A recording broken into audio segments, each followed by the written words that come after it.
छोटू राम जी की धरोहर के मालिक चौधरी वीरेंद्र सिंह जी, चौधरी देवीलाल जी की धरोहर के मालिक चौधरी अभय सिंह जी, मैं और मंच पे बैठे हुए तमाम सम्मानित मित्रों, विदेश से आए हुए बहुत बहुत कामयाब लोगों, अब किसी भाषण की तो जरूरत नहीं है। अगर आप मुझे माफी दें तो मैं बिना भाषण के चला जाता हूं। भाषण इतने भाषण हो गए हैं और कोई बात रही नहीं है जो कही ना गई हो। पर चलिए, जब आया हूं तो आपकी मजदूरी जरूर करूंगा। दोस्तों, इस वक्त हमारे लोगों पे बहुत सख्त वक्त है, बहुत कड़ा वक्त है किसानों के ऊपर। पूरे देश में किसान बहुत तरह से सताया जा रहा है और जो सरकार चला रहे हैं उनके खाने और खाते में किसान का कोई नाम नहीं है।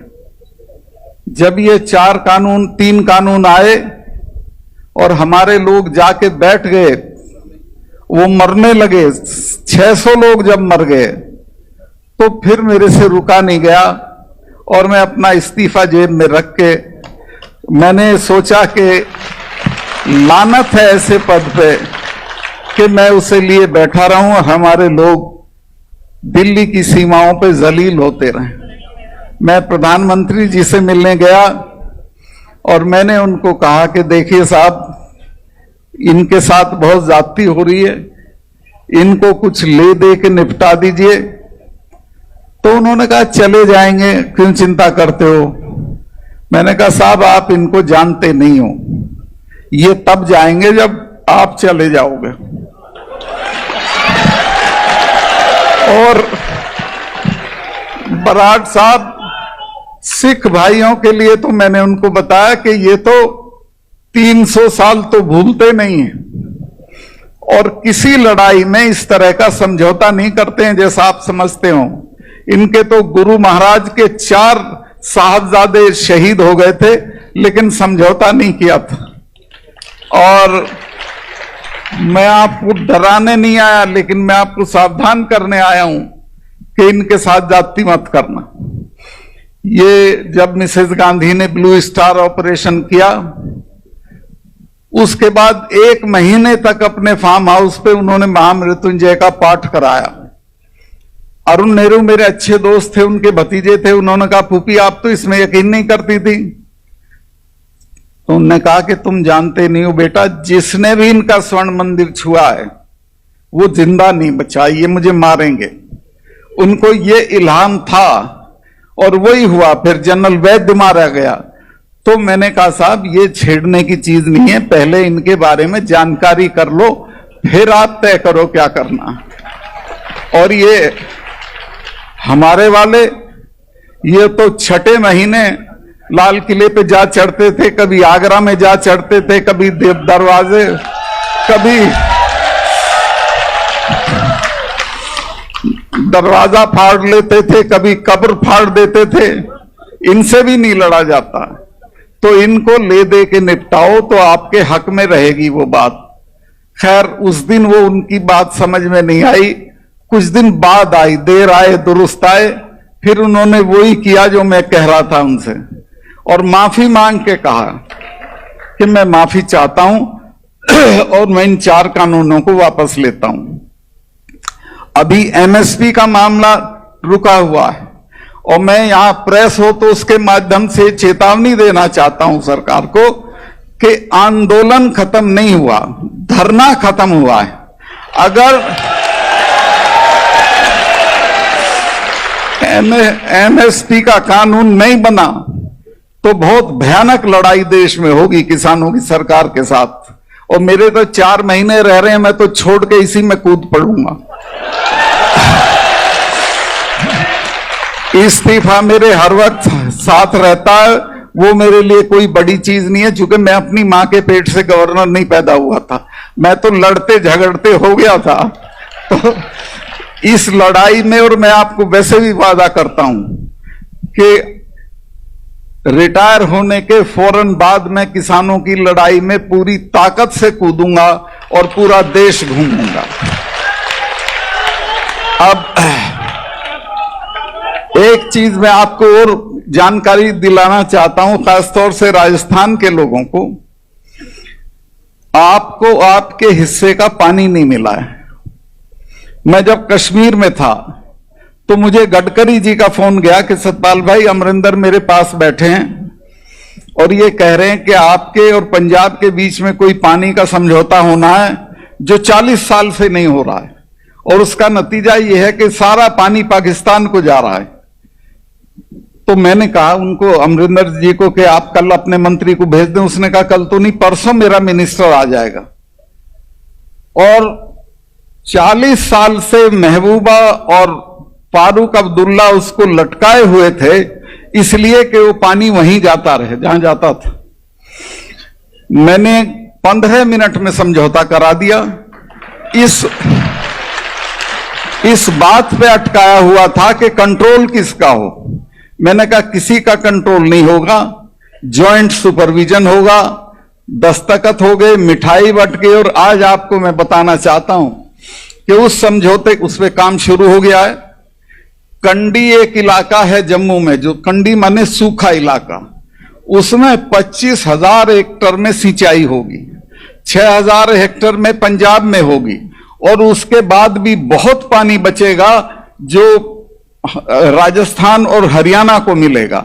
मैं राजस्थान के लोगों से कहना चाहता हूं कि अपने नेताओं को कहें कि थोड़ा सावधान रहा करें और देख लिया करें कि तुम्हारे हिस्से की क्या चीज कहां बकाया है, उसको अपने यहां ले आएं।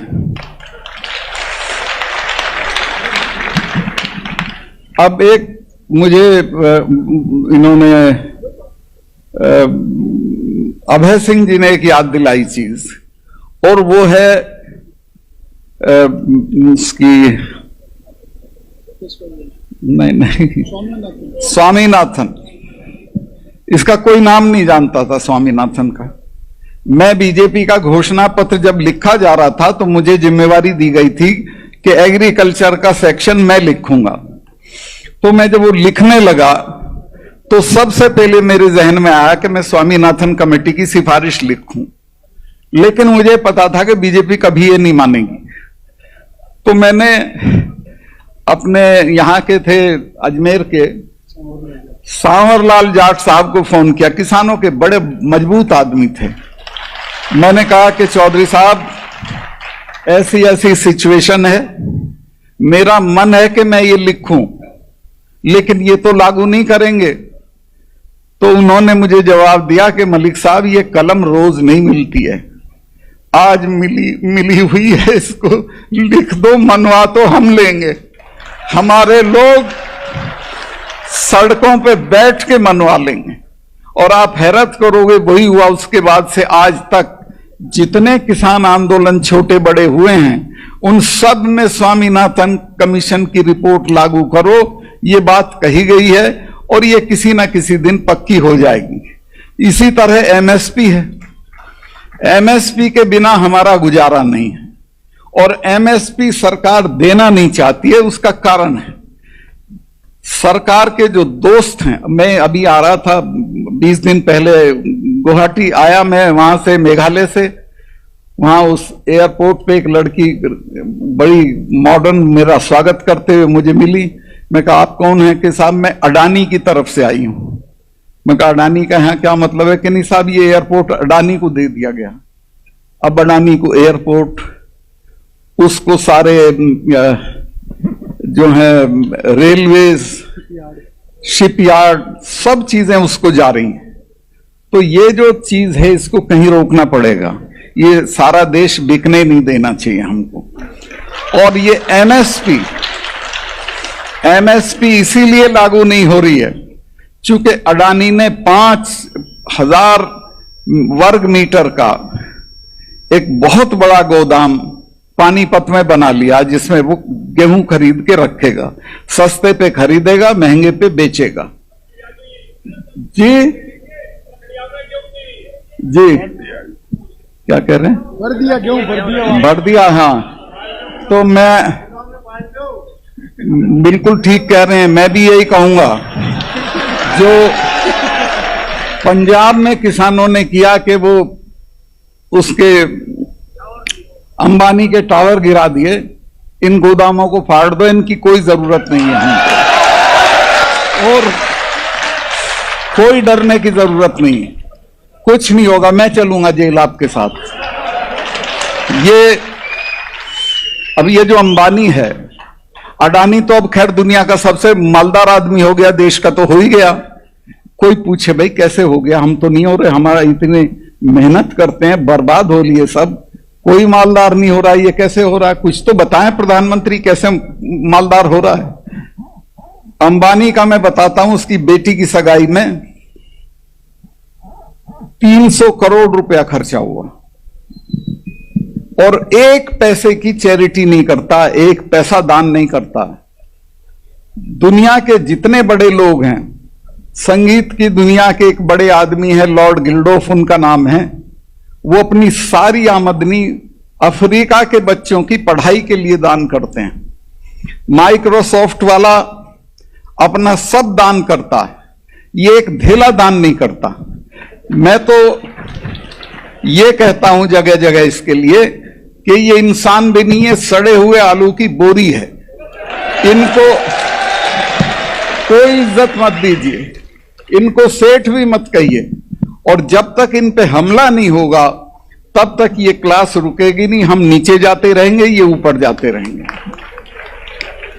मैं अब जो आपके काम की बात है वो बताना चाहता हूं कि देखिए, हमारे पास ना तो वो सड़ी हुई हवेलियां हैं कि जिन पे हम कर्जा लेके होटल बना लेंगे, ना हमारे पास महल हैं, ना हमारे पास रुपया है।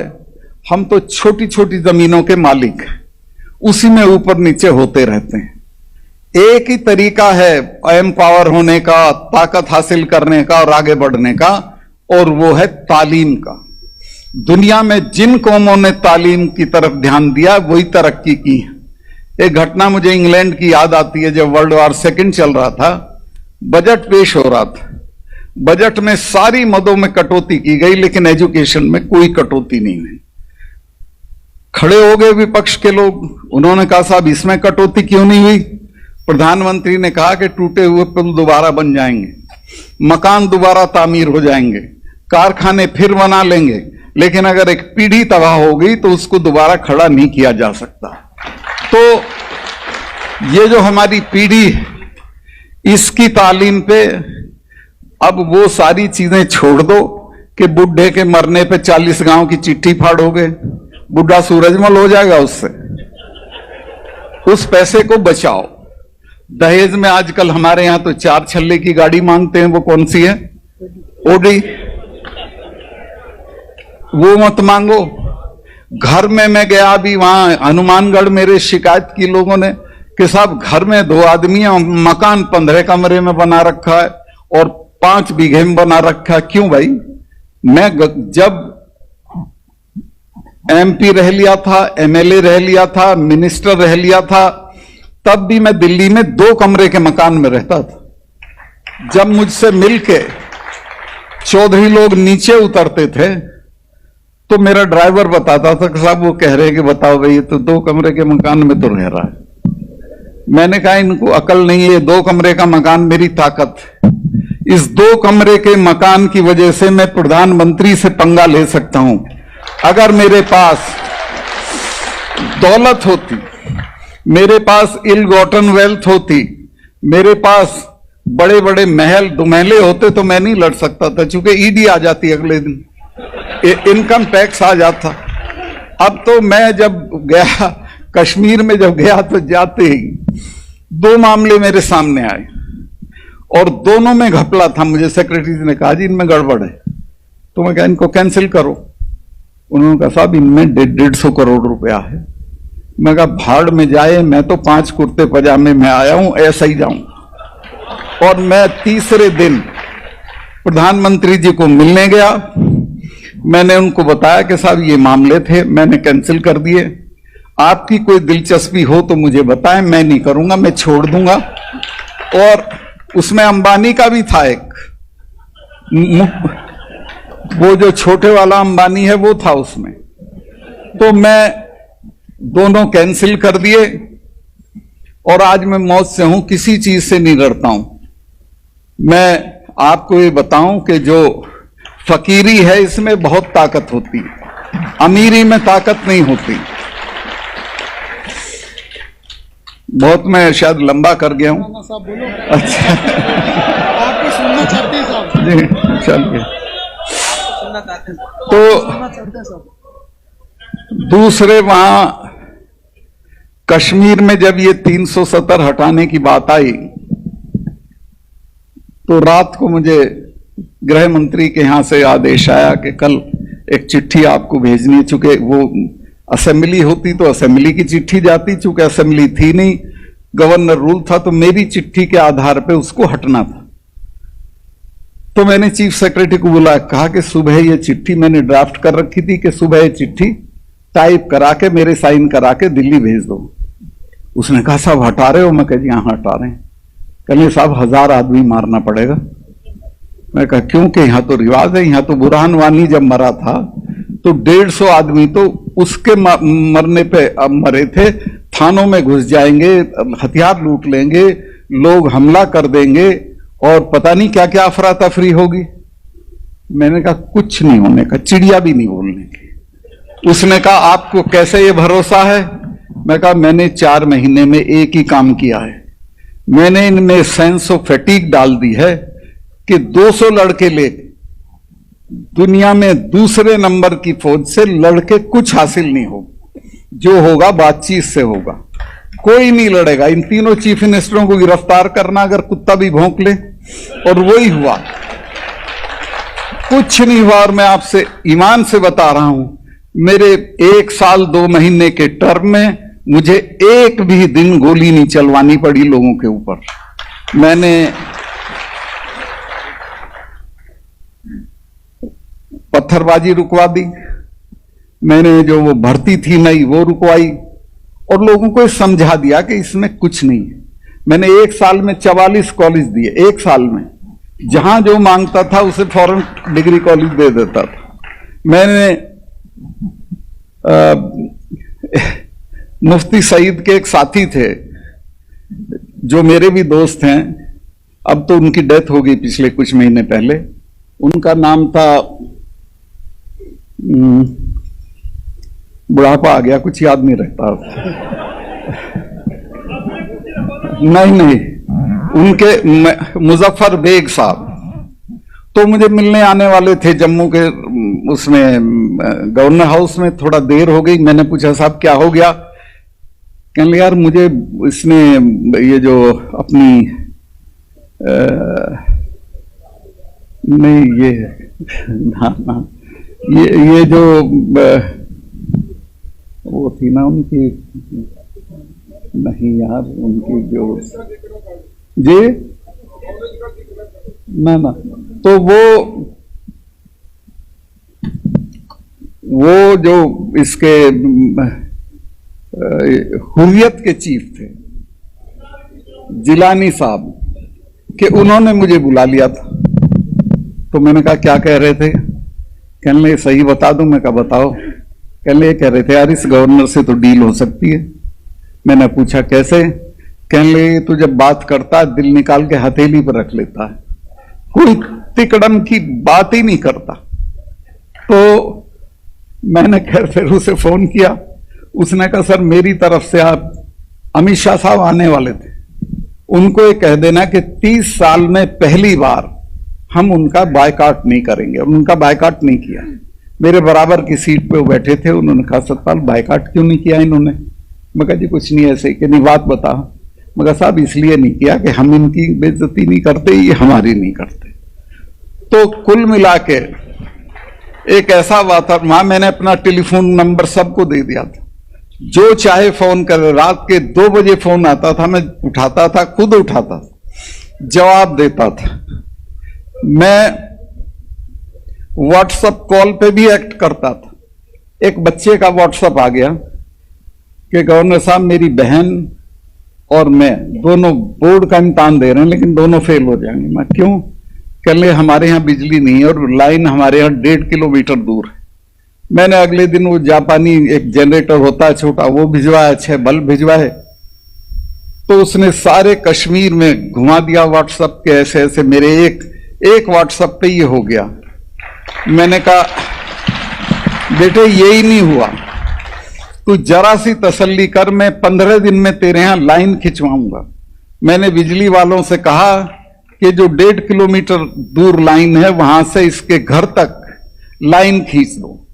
उसके यहां लाइन खींच गई और जिस दिन, आप यकीन करें, जिस दिन उसके यहां ट्रांसफार्मर लगाने के लिए बिजली वाले लेके गए तो 5-7 गांवों के लोग ढोल ढपड़े लेके उस ट्रांसफार्मर का स्वागत करने आए। तो कुल मिला के अगर आप ठीक से काम करें तो सब कुछ ठीक हो सकता है। अब तो वहां बात बहुत बिगड़ चुकी है, मैं उस पर कमेंट नहीं करूंगा, ना मेरा कहना ठीक है। मेरे रहते हुए कोई टेररिस्ट श्रीनगर में घुसने की हिम्मत नहीं करता, आता ही नहीं। अब तो वहां घुस के पुलिस के लोगों को मार रहे हैं, सीआरपी के लोगों को मार रहे हैं। कोई डर नहीं है किसी तरह का। और ये सारी चीज डर से नहीं होती, ये इकबाल से भी होती है। सरकार का अगर इकबाल है तो लोग आपका कहना मानेंगे, नहीं है तो वो लड़ जाएंगे। मैं कश्मीर पे मुझे इतना नहीं बोलना था, मैं बेमतलब इतना लंबा बोल गया। मैं ये पीछे से एक आवाज आ रही कि जाटों पे बोल दो कुछ। मैं जाटों पे, जाट तो इतने विद्वान लोग होते हैं, इन पे क्या बोल दूं। एक ही बात बोलना चाहता हूं कि अपने बच्चों को तालीम दो और खास तौर से लड़कियों को। मैं 4-5 जगह गवर्नर रहा हूं और सब जगह मैं कॉन्वोकेशन में जाता था। 30 मेडल होते थे तो 10 लड़कों के और 20 लड़कियों के होते थे। और मैं जगह जगह कहता था लड़कों को कि भाई कुछ शर्म कर लो, तुम तो खाना भी बनाना नहीं जानते। और अगर यही कुश्ती का मेडल लेंगी, यही मुक्केबाजी का मेडल लेंगी, यही पढ़ाई का मेडल लेंगी तो तुम क्या करोगे। लेकिन वो है, आपके यहां भी गड़बड़ है। छोटी उम्र बढ़ते ही नशा पकड़ लेते हैं, इससे बचाओ। लड़की से तो पूछते हो शाम को कहां गई थी, कहां से आ रही हो, इससे नहीं पूछते लड़के से कहां गया था और कहां से आ। इससे सख्ती के साथ पेश आइए और इसको सही रास्ते की तरफ ले जाइए। और ये बड़े घर बनाना, काज करना, दहेज देना, इस सब को छोड़ के इनकी पढ़ाई पे खर्चा करिए। इनकी पढ़ाई पे खर्चा करोगे तो आपकी नई पीढ़ी खड़ी हो जाएगी और आप बहुत दूर तक जाओगे। मैं कह रहा हूं आप पे कुछ नहीं है, सिर्फ यही एक रास्ता है जिससे आप आगे बढ़ सकते हो। मैं बहुत लंबा कर गया।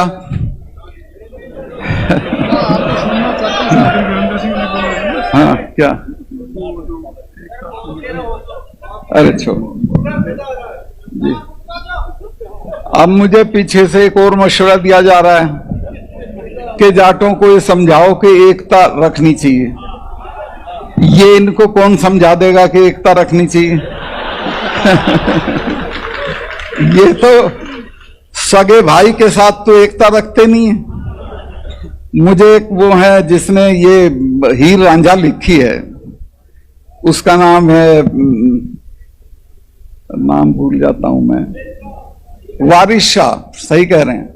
वारिस शाह ने लिखा कि जाट में 17 अवगुण होते हैं।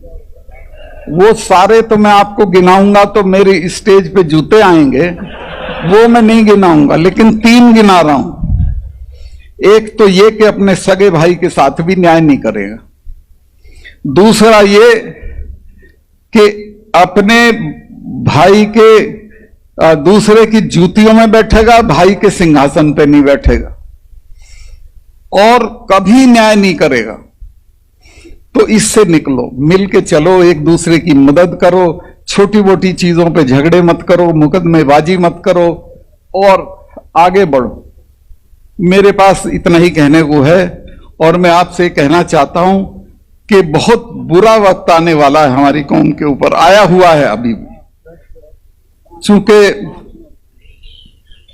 धरती भी हमारे खिलाफ है, हम अगर मिल के रहेंगे, हिम्मत से रहेंगे, एक दूसरे की मदद करेंगे तो दुनिया में कोई हमको नहीं मिटा सकता है। और असली चीज है तालीम। तालीम अपने बच्चों को दिलवाइए, इनको आगे बढ़ाइए और खासतौर से बच्चियों को।